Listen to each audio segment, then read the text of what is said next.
He said something about not wanting her to have Thanksgiving dinner alone. He didn't think it was right. It was real nice of the boy. And I thought about it, and I gave it a great deal of thought, Grandpa.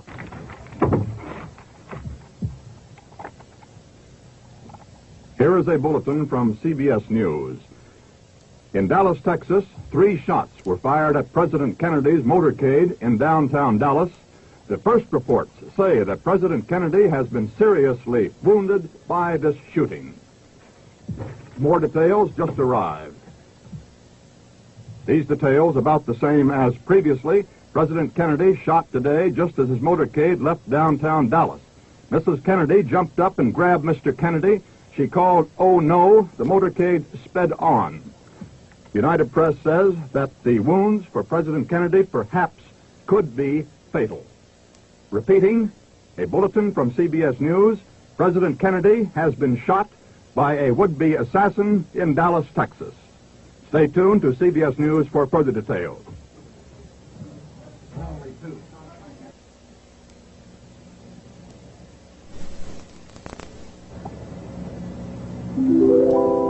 Enough.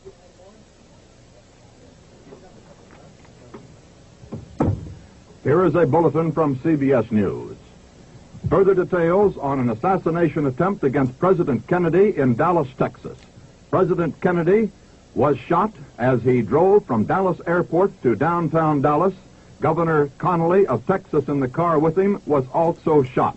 It is reported that 3 bullets rang out.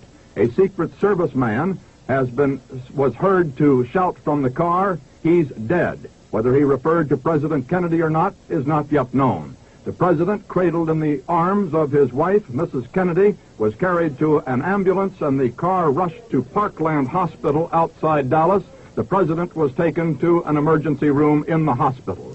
Other White House officials were in doubt in the corridors of the hospital as to the condition of President Kennedy. Repeating this bulletin, President Kennedy shot while driving in an open car from the airport in Dallas, Texas to downtown Dallas. Recounting again the details of this incident, 3 shots were heard to ring out as Kennedy and Governor Connally and Mrs. Kennedy rode in the back seat of the open car. Immediately, a Secret Service man said he saw blood spurt from the president's head. He fell into the laps of Mrs. Kennedy, and Mrs. Kennedy shouted, "Oh no." Governor Connally was seen to crumple also. The car sped on, the motorcade speeded up, rushed to Parkland Hospital in Dallas, where the president and Governor Connally were rushed to the emergency room. A Secret Service man was heard to say, "He's dead," as the president was lifted from the rear of the White House touring car, the famous bubble top from Washington, and taken into the hospital. Reporters about 5 car lengths behind the chief executive heard what sounded like that 3 bursts of gunfire. We will keep you advised as more details come in. The incident has taken place only in the last few minutes in Dallas. Stay tuned to CBS News for further details. I've got a hunch. I don't know if I should say anything about